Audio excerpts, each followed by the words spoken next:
विधायक कैसा हो, विवेक सिंह जैसा हो, हमारा विधायक कैसा हो, विवेक सिंह जैसा हो। भारतीय जनता पार्टी जिंदाबाद, जिंदाबाद जिंदाबाद भारतीय जनता पार्टी जिंदाबाद, जिंदाबाद जिंदाबाद शिवराज सिंह चौहान जिंदाबाद, जिंदाबाद जिंदाबाद बाबूलाल मरांडी जिंदाबाद, जिंदाबाद जिंदाबाद विवेक सिंह जिंदाबाद, जिंदाबाद जिंदाबाद। शिवराज सिंह चौहान की रैली में विवेक सिंह ने दमदार की एंट्री। हमारा विधायक कैसा हो, विवेक सिंह जैसा हो के लगे नारे। शिवराज सिंह चौहान ने कहा, सरकार बनी तो मात्र 3 महीने में बोकारो एयरपोर्ट हो जाएगा चालू। केंद्रीय मंत्री ने झारखंड के डेमोग्राफी पर भी उठाए सवाल। मंगलवार को सेक्टर 1 स्थित HSCL क्लब मैदान में भाजपा की परिवर्तन सभा का आयोजन किया गया था। इसमें मुख्य अतिथि के रूप में केंद्रीय कृषि मंत्री शिवराज सिंह चौहान ने बोकारो वासियों को संबोधित करते हुए कहा कि अगर हमारी सरकार आएगी तो मात्र 3 महीने में ही बोकारो एयरपोर्ट चालू हो जाएगा। आज मैं आपको वचन देता हूं, on record, Bharatiya Janata party की सरकार बनाइए। सरकार बनने के 3 महीने के अंदर यहाँ का हवाई अड्डा प्रारंभ कर दिया जाएगा।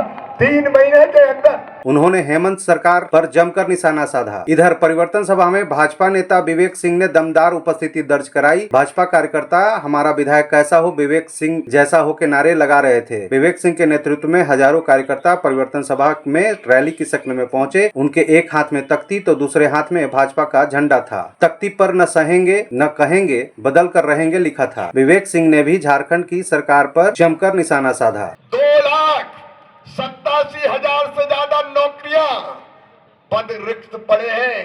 भारतीय जनता पार्टी की सरकार आने के बाद ये हेमंत ने तो रोजगार नहीं दिया। मैं आपको बीजेपी की तरफ से वचन देता हूं, पहली कैबिनेट में सारे रिक्त पद भरने का फैसला कर दिया जाएगा। भ्रष्टाचार, परिवारवाद, तुष्टीकरण, जर्जर लॉ एंड ऑर्डर और युवाओं की वादा खिलाफी। आप देखिए, भ्रष्टाचार का तो आलम ऐसा है कि यहाँ रांची में एक इनके घटक दल के सांसद के यहाँ 300 करोड़ रुपए मिलता है। एक मंत्री के PS के नौकर के घर में करोड़ों रुपया मिलता है। मुख्यमंत्री जी खुद भ्रष्टाचार के आरोप में कुछ दिन पहले जेल में थे। ब्लॉक से लेके सेक्रेटेरिएट तक बिना पैसे दिए काम नहीं होता है झारखंड में, अब हम लोग सब लोग जान रहे हैं।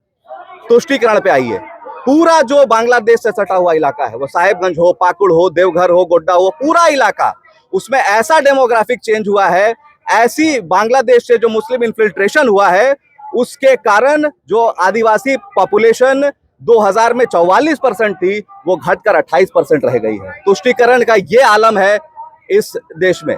तीसरा आते हैं law and order. Law and order की तो ऐसी व्यवस्था, और लॉ एंड ऑर्डर को सिर्फ लॉ एंड ऑर्डर की समस्या मत समझिए। जब खराब लॉ एंड ऑर्डर होता है तो उस प्रदेश में ना टूरिज्म हो पाएगा, ना प्राइवेट इन्वेस्टमेंट आ पाएगा। और अभी तो ये है हालत कि झारखंड के कई शहरों में महिलाएं शाम में निकलने में कतराती हैं। आप सबको ज्ञात होगा, मीडिया बंधुओं को, कुछ समय पहले एक यूरोपियन महिला जो झारखंड के टूरिज्म को प्रमोट करने आई थी, उसके साथ अनाचार हुआ। तो क्या हम टूरिज्म और इन्वेस्टमेंट की बात करेंगे जब लॉ एंड ऑर्डर ऐसा होगा? उसके बाद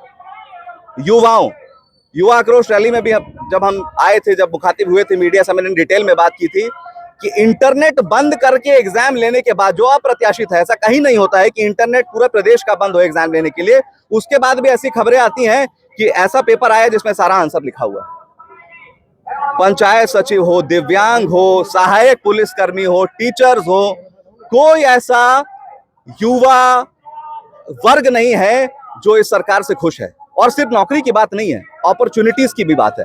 क्या एक मुख्यमंत्री जो फाइनेंशियल इंक्लूजन के भी खिलाफ है, जो ये कहता है कि पैसा बैंक में मत रखो, जमीन में गाड़ दो, उससे आप क्या स्टार्टअप्स की उम्मीद कर सकते हैं? जब भी प्रधानमंत्री झारखंड आते हैं, वो झारखंड को कोई ना कोई सौगात देके जाते हैं।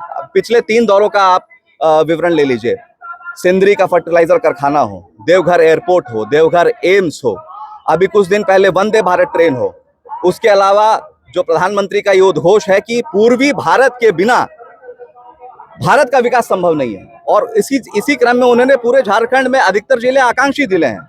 अगर बजट की बात करें तो ट्राइबल वेलफेयर, जिसका ये मुख्यमंत्री बहुत गाना गाते हैं, ट्राइबल वेलफेयर में जो बजट था 2013-14 में, वो 20,000 करोड़ था, आज 1.2 लाख करोड़ है।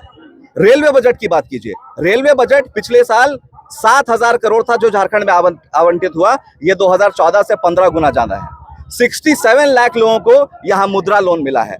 28 लाख लोगों को, मैं पुराना डेटा बता रहा हूँ, नल से जल मिला है। लेकिन इस मुख्यमंत्री और इस सरकार का जो ये सौतेला रवैया है कि हम केंद्र की स्कीम यहाँ नहीं लागू होने देंगे, तो बहुत दूर जाने की जरूरत नहीं है। बोकारो विधानसभा में आप देख लीजिए कि नल से जल किस स्तर पर पहुंचा है। इसीलिए इस सरकार को उखाड़ फेंक कर भारतीय जनता पार्टी की सरकार आने वाली है। उसी क्रम में हमारे नेता, भारत के कृषि मंत्री शिवराज जी आज यहाँ आ रहे हैं और हम सब बड़ी संख्या में उस रैली में अभी भाग लेने जाएंगे।